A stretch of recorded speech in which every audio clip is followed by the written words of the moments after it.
오늘 제9강이에요. 그리스도에 대한 칭호에 대해서 공부를 하게 될 텐데 오늘은 주입니다. 그리스도의 이 칭호 네 가지 다 생각나세요? 첫 번째, 그리스도를 공부할 때 첫 번째 어떤 칭호였어요? 예수. 두 번째는요? 그리스도. 세 번째는 하나님의 아들. 네 번째 오늘 주. 우리가 예수님에 대해 생각할 때 예수님은 어떤 예수님이냐? 그냥 일상적으로 영철이, 그다음에 철수, 순자, 뭐 이렇게 그 이름들 그 당시에 유행하던 이름으로서 그냥 예수가 아니라 구원자로서 예수라고 하는 이름이에요. 그다음에 그리스도라고 말할 때 그리스도는 메시아 기름 부음 받은 자잖아요. 왕, 선지자, 제사장의 역할을 하면서 하나님께서 약속하신 메시아로서 그리스도다라고 하는 거예요. 또 하나님의 아들을 이야기할 때 이 하나님의 아들과 우리도 하나님의 아들이 됐는데 우리와는 어떤 차이가 있어요? 하나님의 아들은 본래 하나님의 아들이에요. 본래. 그죠? 본래. 그런데 우리는 본래 하나님의 아들이 아니었는데 우리는 양자됨으로 하나님의 아들이 된 거예요. 그래서 그 하나님의 아들 예수 그리스도에게 뭐라고 부르냐면 독생자라 그래요. 외아들이라고. 외아들의 차이가 무엇인지 우리가 다 개념을 좀 가지고 계셔야 되잖아요. 근데 오늘은 이 그리스도의 칭호 중에 주라고 하는 말을 쓰는 거예요. 주라고 하는 말을 쓰는데요. 자, 이제 이 부분 말씀을 좀 나누면서 사도신경 중에 나는 그의 유일하신 아들, 나는 그의 유일하신 아들 그러면 우리가 독생자이신 하나님의 아들을 생각할 수 있죠. 우리 주 예수래요. 우리 주 예수. 오늘 주라고 하는 걸 함께 공부하는 거예요. 그 다음에 그의 이름이 예수예요. 그리고 그는 메시아로서 이제 그 역할을 감당했던 이 부분들이 그냥 신앙 고백 속에서 그게 떠오르는 거예요. 나는 그의 유일하신 아들 우리 주 예수 그리스도를 믿습니다. 그냥 건성으로 막 했는데 이걸 공부하고 나니까 이게 다 마음속에 새록새록 생각이 나는 거예요. 그 생각이 나면서 우리가 진심으로 고백을 하는 거예요. 정말 그래요. 정말 그래요. 나 정말 그렇게 살 거예요. 나 그렇게 살고 있어요. 라고 하는 고백이 이루어지게 되기를 바랍니다. 우리 홍지숙 집사님이 항상 일을 가기 때문에 주일 오후 예배는 잘 참석하는 게 어려워지셨어요. 근데 오늘 이렇게 예배를 참석하셨어요. 목회자는 이럴 때 뭐라니? 보너스 받았어? 그래요. 보너스 받았어. 혹시 아세요? 늘 목회자는 교우들이 참석하는 것을 기다려요. 그런데 어떤 사정 때문에 잘 참석을 못 하세요. 근데 그분이 오셨어요. 저는 보너스라 그래요. 하나님의 은혜다, 보너스다 라고 생각하는데 참 감사합니다. 먼저 우리가 이 서론으로서 주라고 하는 칭호의 중요성을 한번 생각해 보는 거예요. 주, 그래, 주. 이 주는 예수님을 지칭하는 매우 중요한 칭호다라고 하는 것을 우리가 생각을 해보게 돼요. 그리고 스타우퍼라고 하는 사람은 뭐라고 얘기를 했냐면 가장 풍성한 기독론적 칭호다. 이 기독론은 예수님에 관한 이야기거든요.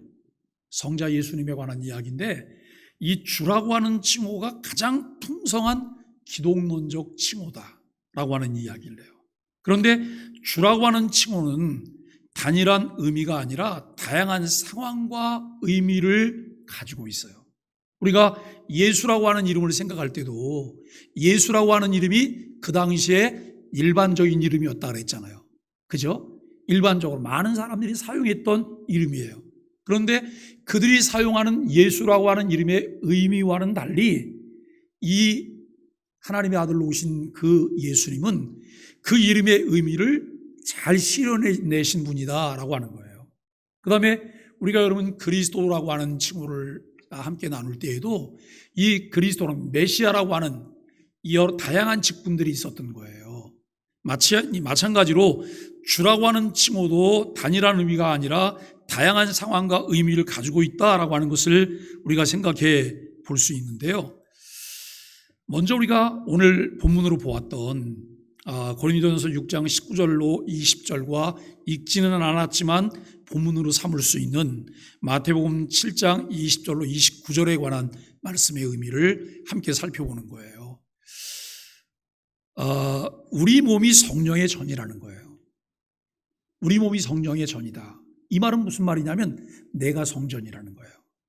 여러분, 이 건물을 보고 성전이라고 지금 사용하는 것이 엄밀한 의미에서 맞는 말일까요? 아니요. 이걸 보고 성전이라고 말하지 않아요. 그런데 그냥 아무 생각이 없거나 옛날 그 관념 그대로 가지고 있는 분들은 그냥 성전이라고 많이 말해요. 성전. 그 다음에 여기를 뭐라고 말하면 제단이라고 말을 해요. 그런데 이렇게 한번 생각해 보세요. 제가 우리 교회 와서 7년 내내 가르치고 있는 거예요. 이거는 그냥 예배당이에요. 예배를 드리는 건물이에요. 교회당. 그죠? 교회는 누가 교회예요? 우리가 교회예요. 예수 그리스도를 주로 믿고 고백하는 우리가 교회란 말이에요. 그런데 이 건물을 보고 마치 이게 거룩한 교회이기 때문에 그래서 많은 제한을 두려고 해요. 제한을 두려고. 이 건물은 예배 드리려고 준비한 건물이에요. 뿐만 아니라 우리가 지역사회를 위해서 공공성을 가지고 사용할 수 있는 건물로 지어진 거예요. 그래서 여기를 보고 또 제단이라고 말하는 사람들은 아직도 개념 속에 뭐가 있냐면 예수 그리스도가 오시지 않았어요. 그래서 여기는 지성소고 여기는 성소예요. 예? 그래서 여기에 아무나 올라오면 안 되는 거예요. 누가 여기 올라와서 청소도 함부로 하면 안 되는 거예요. 그래서 교회에 제일 더러운 데가 이 강대상 위일 수도 있어요. 여기 누구만 올라와야 돼요?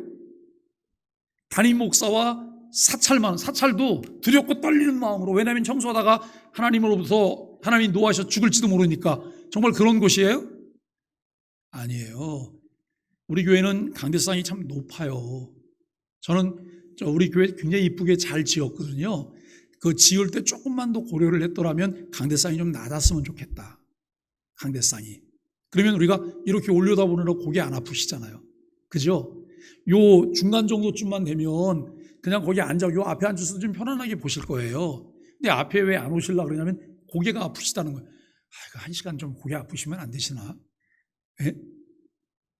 사실 예배드리기에 제일 좋은 자리는 요 앞자리거든요. 그런데 자꾸 저 편안한 뒷자리에 더 이렇게 많이 좀 앉으시게 되잖아요. 여기는 제단이 아니에요. 지성소도 아니에요. 그냥 하나님 말씀을 잘 선포하기 위해서 예배를 인도하기에 좋은, 그리고 조금 구별된 그런 이제 장소인 거죠. 우리가 이렇게 이제 함께 살펴보면서 우리 몸이 성전이라는 거예요. 왜요? 성령이 거하시기 때문에. 그런데 내가 정말 성전이라고 하는 개념을 가지고 있다고 하면 나를 함부로 할 수 있나요? 육체도 깨끗하게 해야 되지만 뭘도 깨끗하게 해야 되는 거예요? 영혼, 마음이요. 영혼을 깨끗하게 해야 되는 거예요. 왜요? 성령님이 거하시는 전이기 때문에. 그분이 누구인가 하는 것을 내가 알아가면 알아갈수록 이 부분을 깨끗하게 해야 돼. 그래서 누가 너 거짓말했어, 뭐했어, 이거 말하는 것 전혀 상관없이, 그것과 상관없이 나는 내 안에 주인으로 와 계신 성령님 때문에 내가 거룩한 삶을 살아야 되는 거예요. 그죠? 그분을 상대하는 거예요. 저 눈에 보이는 저 사람이 상대가 아니라 하나님이 상대인 거예요. 그렇다면 저 사람은 말할 것도 없는 거잖아요. 왜냐하면 저 사람이 말할 것도 없이 나는 거룩한 삶을 살려고 몸부림치며 살고 있는 성전이란 말이에요. 그러면서 우리에게 뭐라고 말하냐면 하나님께서 값으로 사셨다는 거예요. 값으로 사신 바 돼서 하나님이 우리의 소유주가 되셨어요. 그렇게 믿으세요? 내가 주님 그래요. 주여, 주님, 우리 주 예수 그리스도 그래요. 그러면 그 주라는 말이 도대체 뭐예요? 주인이라는 개념이에요. 주인. 예? 당신이 내 주인이에요. 주인이라고 하면서 말도 뺀질뺀질하고 얼마나 안 듣는지. 예? 노예가 주인을 부려먹으려고 해요. 노예가 주인을 이겨먹으려고 해요. 그리고 내 마음대로 하려고 해요. 이게 무슨 노예예요. 여러분, 바울 사도가 자신을 뭐라고 말했냐면 종이라고 말해요. 둘로스. 예? 하나님께로부터 부름받은 종이라라고 하는 그런 말을 사용하고 있어요. 마태복음 7장 20절로 29절에 보면 예수님을 주라고 불러요. 주여 주여. 그러면서 입으로는 주여라고 부르면서 그의 행동은 하나님의 뜻을 하나도 행하지도 않아. 이율배반적이잖아요. 위선적이잖아요. 그런데 우리가 여러분 아무 생각 없이 그렇게 교회 다닐 때가 너무나 많았다는 거예요. 교회를 다닌다, 신자가 됐다. 신자가 된 것이 무엇일까요? 주여라고 하는 것의 부름에 합당한 삶을 사는 거예요. 주인이신 그분 뜻대로 내가 무엇을 하는 거예요. 자, 이 주님의 칭호에 대한 일반적인 용례인데요, 정중한 표현으로서 주님이라고 불러요. 큐리오스, 주님이라고 부르는 거예요. 예문들을 보시면 마태복음 27장 63절에 보면 유대인들이 빌라도를 부를 때 주여 그래요. 빌라도가 예수님이야? 우리가 이렇게 생각하면 이거는 어떤 거냐면 무지한 거예요.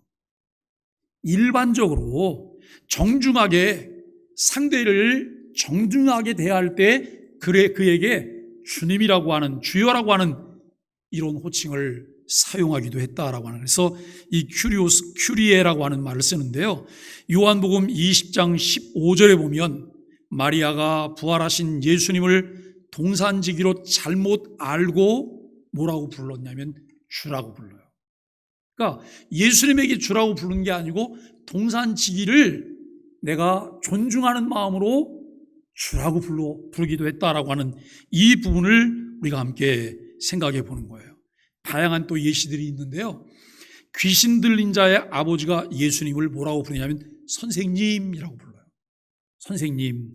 이 선생님이라고 부를 때에 존중하는 거죠. 높은 지위에 대한 존칭이라고 우리가 말할 수 있어요. 그리고 이제 조금 더 역사적인 배경들을 보면 이 로마가 지배하고 있을 때 로마의 황제 중에 대표적인 황제가 있어요. 네로, 도미시안. 이 사람들은 어떤 대표일까요? 폭군 황제로 대표예요. 네로는 미치광이 황제였어요. 미치광이 황제. 정신병이 걸려서 로마시에다 화재를 일으키고, 그리고 난 다음에 기독교인들이 화재를 일으켰다고 뒤집어 씌웠던 사람이에요. 그런데 이 네로에 대해서 사람들이 뭐라고 말하냐면 세상의 주라고 불렀어요. 세상의 주. 또 도미시안이라고 하는 이 황제에 대해서는 우리 주와 신이라고 하는 이런 호칭을 사용했습니다. 그리고 또 베드로전서 3장 6절에 보니까 아내가 남편을 극진히 존경할 때 남편을 뭐라고 불렀다고요? 주라고 불렀어요. 우리는 혹시 남편을 주라고 존칭을 하세요? 아니면 발밑에 때만도 못하게 생각하세요? 이것 굉장히 중요한 거거든요. 성경은 내 남편을 존중하라 그래요. 내 남편에게 복종하라고 말을 해요. 이거 좀 굴욕적이라고 생각하는 분들이 있더라고요. 아니에요. 하나님께서 성경을 통해 우리에게 주시는 창조의 질서며 원리예요. 예? 창조의 질서며 원리예요. 그러면 남편은 아내를 어떻게 해야 돼요? 사랑해야 돼요. 주님께서 우리를 사랑하신 것처럼 사랑하라 그러는 거예요. 주님께서 우리를 사랑하신 사랑은 무슨 사랑이에요? 희생적인 사랑이요, 자기의 모든 것을 내어주는 사랑이에요.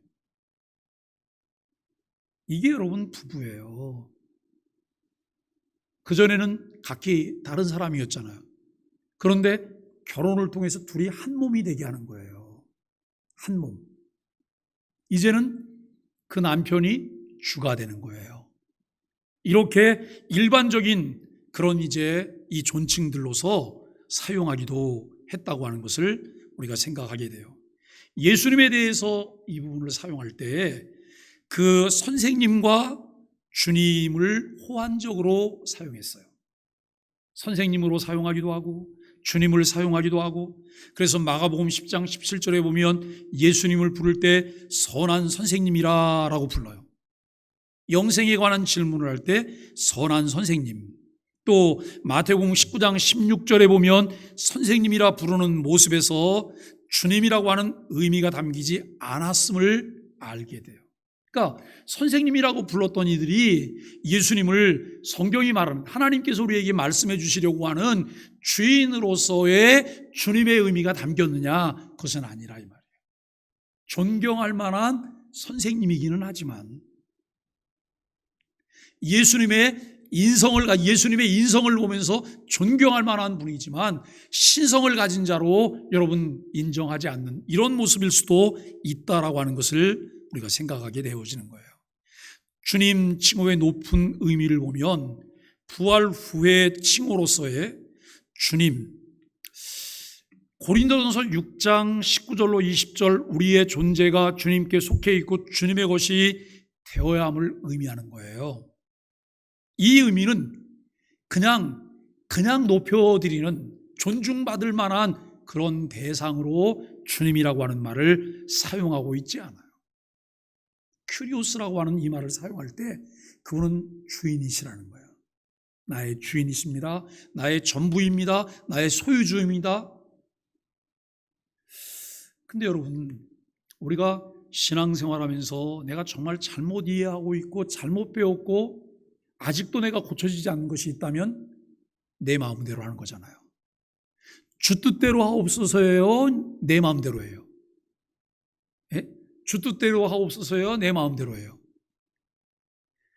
여러분, 옛날에 부흥사들이 아주 재미난 예화를 하나 들었어요. 어떤 사람이 은혜 받고 신앙생활을 하는 거예요. 그래서 버스를 탔어요. 버스 손잡이를 잡았어요. 잡았는데 옆에 되게 못생긴 여자분이 있더래요. 예? 그때 딱 이렇게 부딪히는 거예요. 부딪히는데 이분이 뭐라, 주여 시험에 들지 말게 하옵소서, 시험에 들지 말게 하옵소서 계속 그러는 거예요. 그런데 그 다음에 차를 탔는데 굉장히 미인이 있어요. 부딪혀요. 그때마다 뭐라, 주여 주 뜻대로 하옵소서, 주여 주 뜻대로 하옵소서. 거기에는 주 뜻대로 하옵소서에 뭐가 들어있는 거예요? 흑심이 들어있는 거예요. 내 뜻대로 하옵소서라고 하는 흑심이 들어있는 거예요. 과연 내가 주님이라고 말할 때 그 주님은 어떤 분일까? 김성자 권사님, 우리 남편 이 선생님은 주님을 진짜 좋아하시죠? 주님을 진짜 좋아하시잖아요. 그런데 우리 주님이 아니고 이 주를 좋아하시잖아요. 예? 이 주를 근데 이거 너무 걱정할 필요 없어요. 때가 되면 바뀝니다. 때가 되면 달라져요. 때가 되면 내가 속을 끓고 바가지를 긁어도 바가지 긁어봤자 소용없어요. 나만 상하는 거예요. 그것도 그 빌립보서 4장 6절과 7절에 해당하는 건데요.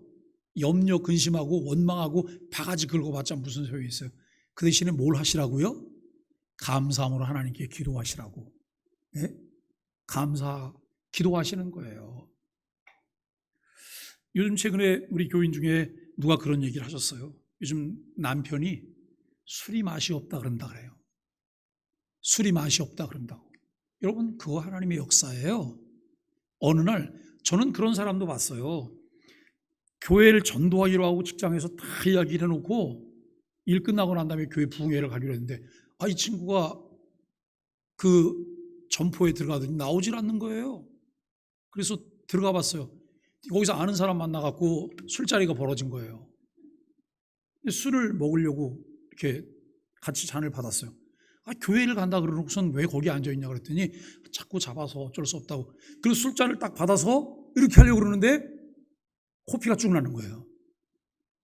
코피가.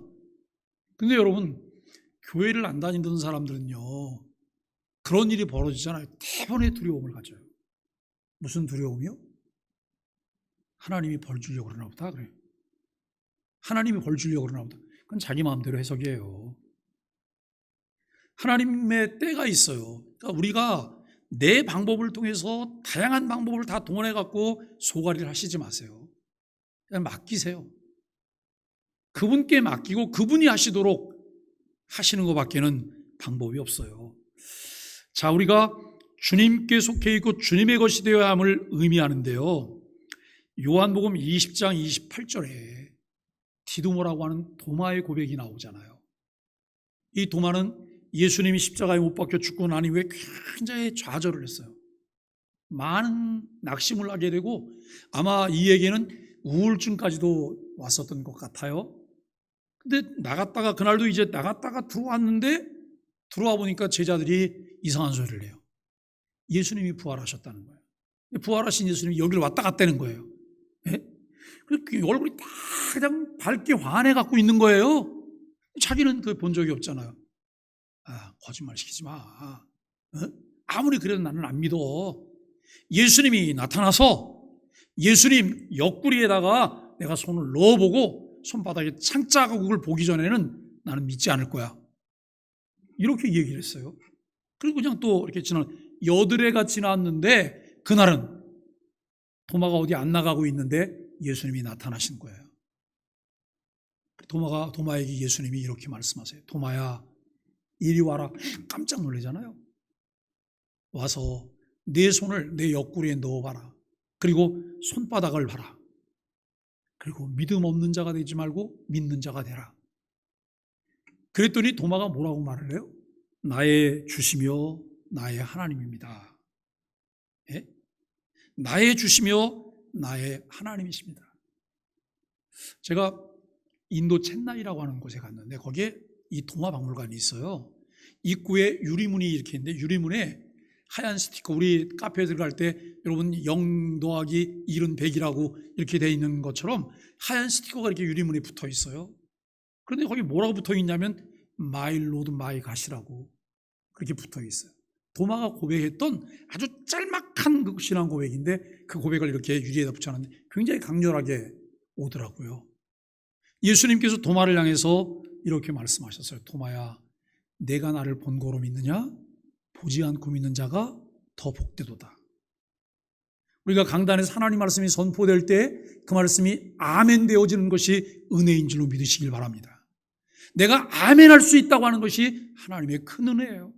그리고 여러분 이것을 되새김질하면서 내가 생각하고 그 말씀을 붙잡고 믿음으로 살려고 하는 것이 하나님의 은혜예요. 그런데 도마가 그렇게 고백했어요. 나의 주시며 나의 하나님입니다. 구약의 여호와 하나님과의 연관성이에요. 여러분 70인역 성경이라고 하는 걸 제가 몇 번 말씀드려서 혹시 기억하시는 분들이 계실 거예요. 이 구약 성경이 히브리어로 기록이 되어 있잖아요. 히브리어로 기록되어 있는데 이제 그 신구약 중간기 400년 그 사이에 정권들이 많이 바뀌어요. 그러면서 헬라 정권이 들어선 거예요. 헬라 정권이 들어섰는데 언어가 히브리어가 아니잖아요. 헬라어를 쓰잖아요. 사람들에게 히브리어 성경을 만들어 줘봤자 읽기가 어려운 거예요. 그래서 이 성경을 보편적으로 읽게 하기 위해서 이제 70인용 성경이 번역이 돼요. 그 성경을 70인경이라고 말하는데요. 이 성경이 번역이 되어질 때에 구약의 여호와라고 하는 용어를 큐리오스라고 하는 말로 대체해요. 여호와가 아니고 큐리오스. 예수님을 하나님으로 인정하는 표현이죠. 사도행전 1장 21절이나 또 4장 33절 주 예수 그리스도라고 하는 여러분 이 부분에서 이제 알 수가 있어요.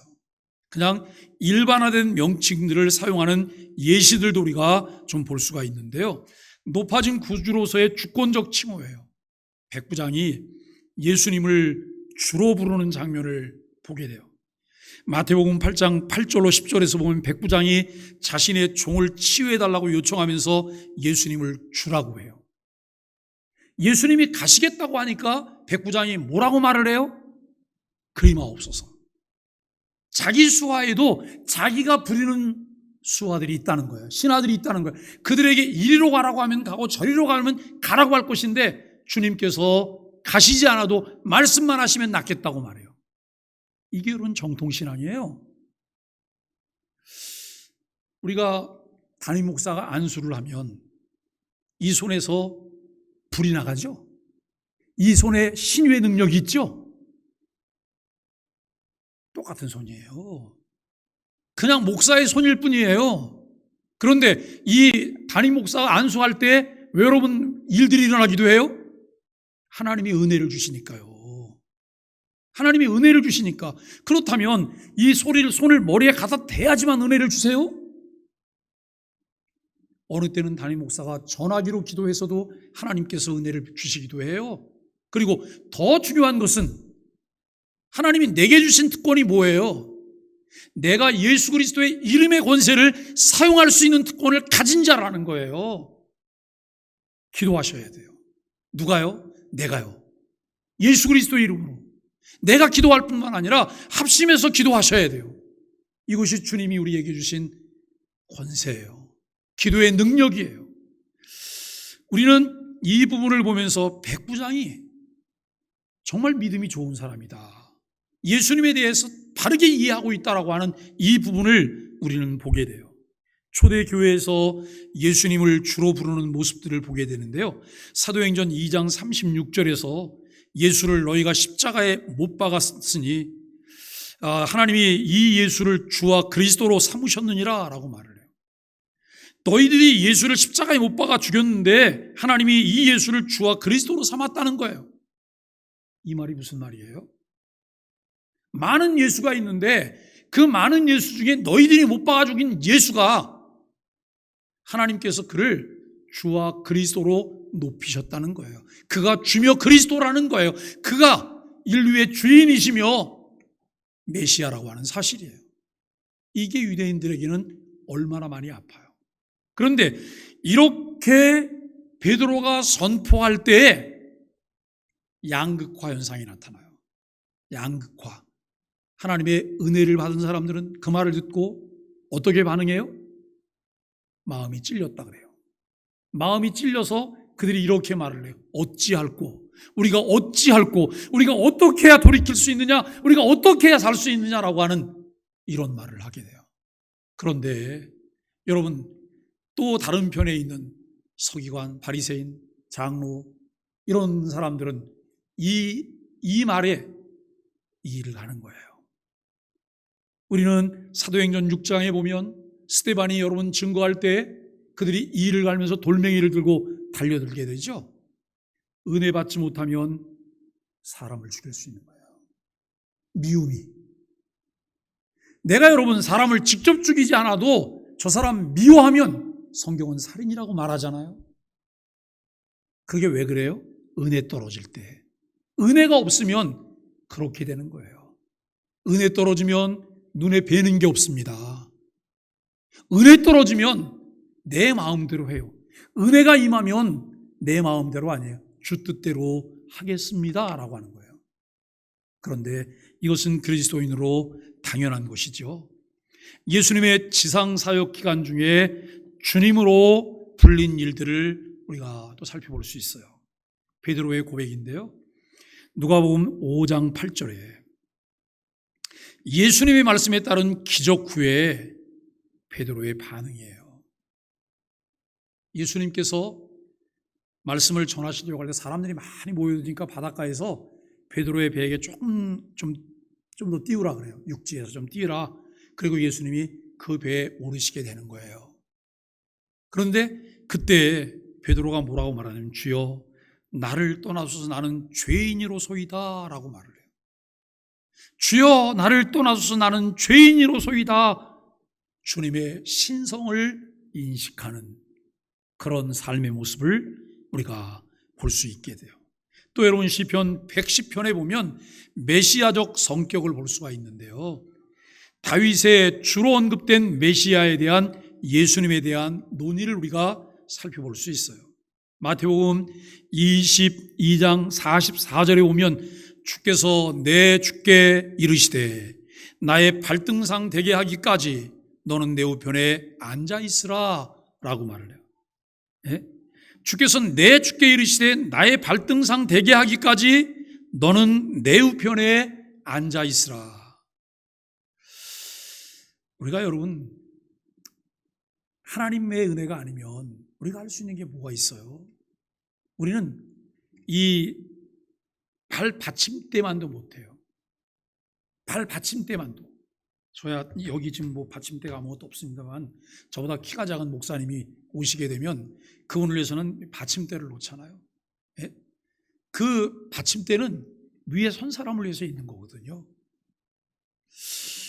주께서 내 주께 이르시되 나의 발등상 되기까지 너는 내 우편에 앉아 있으라라고 말씀하시는 이 부분을 우리가 보게 돼요. 또 예루살렘 입성 시에 주라고 하는 용어를 사용하게 되는데요. 나귀 새끼를 끌고 오라고 하신 예수님의 말씀이에요. 여러분 이 말씀이 잘 이해가 되세요? 예수님께서 예루살렘에 입성하시려고 해요. 그런데 제자들에게 뭐라고 말하냐면 저 건너편에 가서 나귀 새끼를 끌어오라는 거예요. 안성희 원사님, 이거 다른 말로 말하면 요즘 말로 말하면 뭐 하라는 거예요? 뺏어오라는 말이고 훔쳐오라는 말이에요. 그죠? 뺏어오라는 말이고 그냥 가서 인삼 6년근 가져오라는 거예요. 우리가 이제 이 부분을 근데 뭐라고 주님께서 가져오라는 거예요. 근데 뭐라고 말씀하시면 그 주인이 왜 가져가냐라고 물어보면 주께서 쓰시겠다라는 거예요. 이 말의 의미가 뭐예요? 만물의 주인으로서의 의미를 말하고 있는 거예요. 만물의 주인으로서. 그분이 만물의 주인이라고 하는 것을 인정하는 거예요. 여러분, 이 주라고 하는 말을 용어를 잘 이해하고 나잖아요. 신앙생활의 태도가 달라져요. 신앙생활의 태도가. 그전까지는 주인도 아닌 게 종도 아닌 게 어정쩡하게 뭔가를 내 마음대로 하려고 해요. 내 마음대로. 그런데 주라고 하는 것을 잘 이해하고 나면 그 다음에는 내 마음대로가 아니에요. 그분 뜻대로, 그분이 원하시는 대로. 내가 여러분 예배도 다른 것도 무엇을 통해 배우냐면 성경을 통해 배우는 거예요. 이 성경 말씀을 일목요연하게 잘 정리해서 우리에게 볼 수 있도록 도와주는 게 뭐예요? 교리예요, 교리. 예? 교리와 예배 모범 이런 것들. 이런 걸 잘 공부하잖아요. 그러면 내가 예배당에 나갈 때 어떤 모습이어야 되고 어떤 자세여야 되고 그리고 예배에 방해될 만한 것들은 어떻게 정리를 해야 되고 이게 개념이 생기는 거예요. 그런데 그러기 전까지는 뭐 나 편한 대로 하면 되지 뭐. 네? 나 편한 대로 하면 되지 뭐. 어떤 사람이 고속버스를 탔어요. 날씨가 더워요. 양말을 벗었어요. 그리고 발을 앞사람 의자 옆에다 이렇게 갖다 발을 이렇게 올렸어요. 근데 이 뒤에 옆에 그 앞에 있는 사람 다 보이고 요즘 뭐 발냄새는 별로 안 날지도 모르겠지만 그 불쾌해요? 불쾌하지 않아요? 대단히 불쾌하죠. 이분이 개념이 있거나 공중도덕 질서의 의식이 좀이라도 있으면 그렇게 해요? 안 하지요. 신발도 안 벗는 거예요. 신발도. 우리들이 이 주라고 하는 의미를 잘 이해하고 나면 내 삶의 태도가 달라져요. 다른 사람들을 대하는 것도 달라지고 그리고 내가 주께 예배를 하는 것은 더더욱 많이 달라질 수 있다라고 하는 거예요. 여러분, 다른 사람에게 보이려고 억지로 하지 마세요. 그냥 신앙이 없으면 신앙이 없는 대로, 또 형편이 어려우면 형편이 어려운, 신앙이 없으면요 그냥 없는 대로 가시면 돼요. 신앙이 생길 때까지 기다리면 되잖아요. 근데 누가 하니까 나도 해야 되는 체면상, 체면이 나를 망쳐버리는 거예요. 예? 그리고 우리가 물질이 없을 때는 하고 싶어도 못 하잖아요. 시간이 바쁠 때는 하고 싶어도 못 하잖아요. 어떤 분이 그렇게 인사하는 거예요. 아유, 나는 청소를 하고 가고 싶은데 시간이 없어서 못 가서 정말 미안하다고. 근데 여러분, 그 인사 두세 번 하면 그 다음은 식상해져요. 그죠? 더 이게 나는 일을 해야 되기 때문에 그러면 그때는 시간이 없어 미안해서 못 가요가 아니에요. 그때는 어떻게 이 부분을 표현을 해야 돼요? 바카스를 한 박스를 보내세요. 제 마음만 보낼게요. 마음으로 참 별것 아니지만 그게 우리의 마음을 따뜻하게 만들어주잖아요. 이게 지혜잖아요. 우리가 서로 그렇게 살아가는 지혜가 필요하잖아요. 교회 구석구석 요소 우리가 필요한 부분이 있지만 저는 억지로 하기를 바라지 않아요. 왜냐하면 억지로 하고 난 다음에 그것 때문에 몸살을 앓고 공치사를 또 해야 돼요. 누군가 알아주지 않는 것 때문에 그냥 주님 앞에 하시게 되길 바라요. 주님 앞에 그분이 보세요. 그래서 아침에 설교 때도 말씀을 드렸지만 상 주시는 이심을 믿어야 할지니라. 상 주시는 이심을 믿어야 할지니라. 누가 상 줘요? 저 옆에 있는 권사님이요? 장로님이? 담임 목사님이? 알아주면 감사하고 인정하면 감사하지만 모를 수도 있어요. 그것 때문에 섭섭할 필요 없어요. 예? 그것 때문에 섭섭하잖아요. 매사가 다 시험 들어야 돼요. 매사가 다 시험 들어야 되는 거예요. 우리가 정말 예수님이 주권적 소유자라고 하는 것을 인정하는 그런 신앙인으로 살게 되기를 바랍니다. 산상수훈에서의 주여 주여예요. 마태복음 7장 21절에 보니까 나에게 주여 주여 하는 자마다 다 천국에 들어갈 것이 아니라고 말을 해요. 이것은 종교적 존칭을 넘어서서 신적인 권위를 의미하는 거예요. 여러분 입술에 늘 붙어서 주여라고 말을 해요. 주여. 어떤 분은 정말 주를 존중하는 마음도 없고 주인으로 인정하지도 않으면서 이게 습관이 돼갖고 아이고 주여, 아이고 주여. 이거는요 하나님의 이름을 모욕하는 행위에 해당하는 거예요. 그렇기 때문에 함부로 이것을 사용해서는 안 돼요. 정말 그분을 존중해서. 우리 여러분 자녀들이 어디 나가서 아버지 이름을 함부로 사용한다고 이야기해 보세요. 누가 제대로 배운 아이들은 아버지 함자가 어떻게 되니? 이렇게 물어보면 뭐라고 말해요? 장순홍이에요? 장순홍이에요? 이렇게 말을 하면 상대가 뭐라고 말을 해요? 속으로? 아, 되게 무식한 놈이네. 어떻게 저렇게 못 배워먹었어? 그래. 우리 아빠는요 장자, 순자, 홍자를 쓰시는 분이에요. 이렇게 말하면 상대가 어떻게 생각해요? 제대로 잘 배웠구나. 그런데 우리가 하나님의 이름을, 주님을 아무 때나 불러도 되는 게 아무 때나. 예? 이것 아니잖아요. 정말 존중하는 의미로 우리가 부를 수 있어야 된다라고 하는 것이고, 천사들의 고백도 오실 수 있어요. 누가복음 2장 11절에 오늘날 다윗의 동네에 너희를 위하여 구주가 나셨으니 곧 그리스도 주시니라 라고 말을 해요. 다윗의 동네에 너희를 위하여 구주가 나셨는데 곧 그리스도 주시니라. 그분은 메시아이시고 주인이시라는 거예요. 예수님의 신적 주권을 인정하는 그런 선포인 것을 알게 되죠. 예수님을 주라고 부르는 사람들의 위치예요. 누가 예수님을 주라고 불러요? 우리들.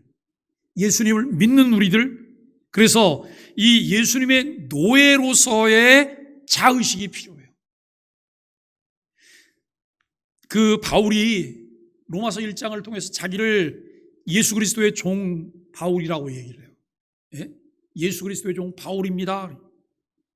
파울로스 툴로스라고 하는 말을 사용해요. 이 툴로스라고 하는 말이 종이라는 말인데요. 예수님의 노예로서의 왜냐하면 예수님이 우리를 속전을 주고 사신 거잖아요. 예수님 뭐 하려고 사신 거예요? 예수님이 우리를 상전으로 모셔놓으려고 사신 건가요? 하나님의 자녀가 되도록 우리를 사신 거예요. 그런데 우리는 늘 그 하나님의 은혜를 깨닫고 나면 뭐라고 고백하냐면 종이오니 그래요. 마리아가 예수님에게, 그 천사에게 여러분 주의 계집종이오니 라고 말한 것처럼 우리가 종이라고 말하는 거예요. 나를 낮추는 거예요. 내가 노예라고 하는 자의식을 갖게 되는 거예요. 우리의 존재와 행위의 기준이에요. 이런 의식을 가졌을 때 로마서 12장 11절 말씀에 보면 주를 섬길 때 어떻게 하지 말고요? 게으르지 말고 열심을 품고 주를 섬기라. 자, 여러분, 내가 봉사할 때 근로감독관이 있어요? 근로감독관이 있나요?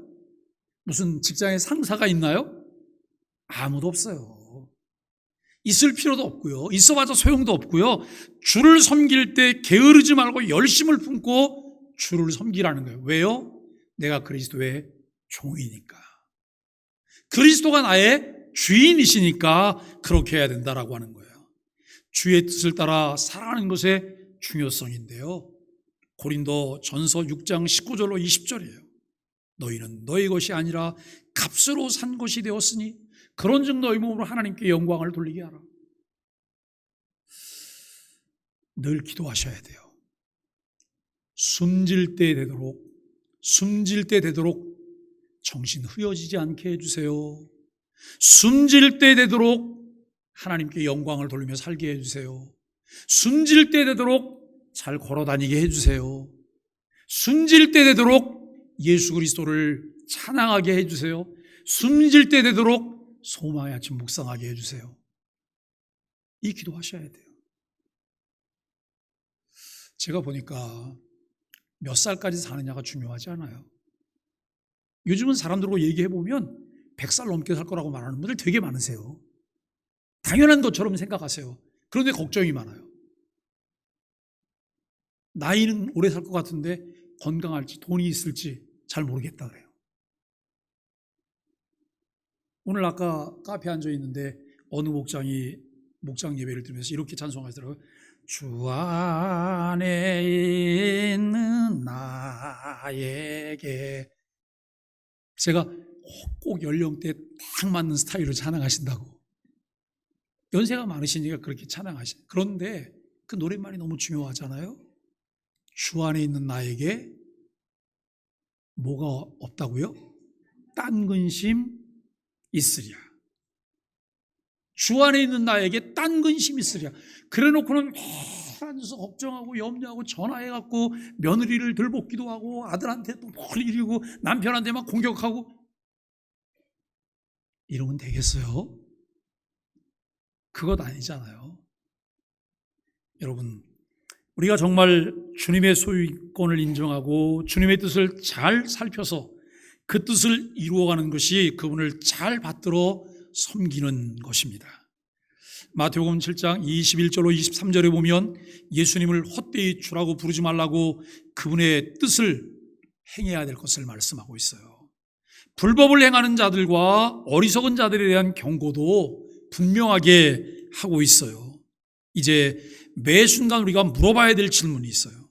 예수님을 주님이라고 부르는 것이 단순한 입술의 고백이 아닌가라고 하는 거예요. 찬양할 때도, 기도할 때도, 내가 말씀을 듣고 아멘할 때도 단순히 입술의 고백은 아닌가. 정말 마음을 담아서 그분이 주인 되심을 인정하면서 내가 고백하고 있는가라고 하는 것을 물어야 돼요. 진정한 하나님의 뜻을 행하는 예수님의 종들이 되고 있나?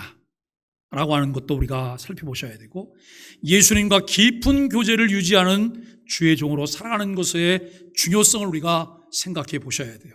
여러분, 점점 친밀해지셔야 돼요. 예? 조근조근 그분하고 이야기하셔야 돼요. 집에 가서 이렇게 하세요. 주님, 오늘 교회 갔는데 오늘도 꼴 보기 싫은 그 권사님이 얼마나 잘난 척을 하는지 유세를 떨어서 교회가 가기 싫어요. 주님, 어떻게 그 권사님 손 좀 봐주세요. 좀. 예? 이거 여러분, 그 주님 앞에 가서 얘기해야지. 그 다른 사람 붙잡고 얘기하면 시험 들잖아요. 그리고 시험 들 뿐만 아니라 또 공격이 와요. 공격이. 근데 이런 말을 하시더라고요. 어떤 분이, 목사님, 예수님하고 친하지도 않는데 어떻게 그걸 미주알 고주알 다 읽느냐고 그래. 누가 친하지 말래요? 친하셔서 얘기해야죠. 그리고 주님, 나 교회 갔는데 카페에서 자기들끼리 그냥 커피 한 잔씩 마시고 난 커피도 안 줘요. 예? 이거 우리가 주님에게 얘기하지 누구한테 얘기해요? 여러분 그렇게 얘기가 가능하실까요? 그냥 조곤조곤 다 이게 주님하고 우리가 친밀해지면 그 관계 되시잖아요. 우리 전화기 붙잡고 누구하고 그 얘기하실 수 있어요? 나 친한 친구는 그 얘기할 수, 근데 친한 친구가 항상 친해요? 우리 교회에서 내가 7년 동안 보니까요, 돌고 돌아요. 예? 요 두 사람 친해갖고 다른 사람 막 공격하더니 다음에 보니까 이 사람이 요 사람하고 친해갖고 이 사람도 공격하더라고요. 내가 여기서 들었던 정보를 그때 다 유출하는 거예요. 이게 얼마나 힘든 일인지 아세요? 그러지 마시고 주님에게 다 일러 바치세요. 예? 주님에게 다 일러 바치시고 주님에게 손 좀 봐달라고 얘기하세요. 우리가 여러분 이 질문들은 우리가 매 순간 스스로에게 던져야 될 가장 중요한 질문들이다라고 하는 것을 생각하셔야 돼요. 예수 그리스도 하나님의 아들 주, 네 가지 칭호를 통해서 우리가 우리에게 하나님께서 보내신 독생자 예수 그리스도가 어떤 분인가라고 하는 것을 깨닫게 되었어요. 그 은혜 속에 살게 되기를 간절히 바랍니다.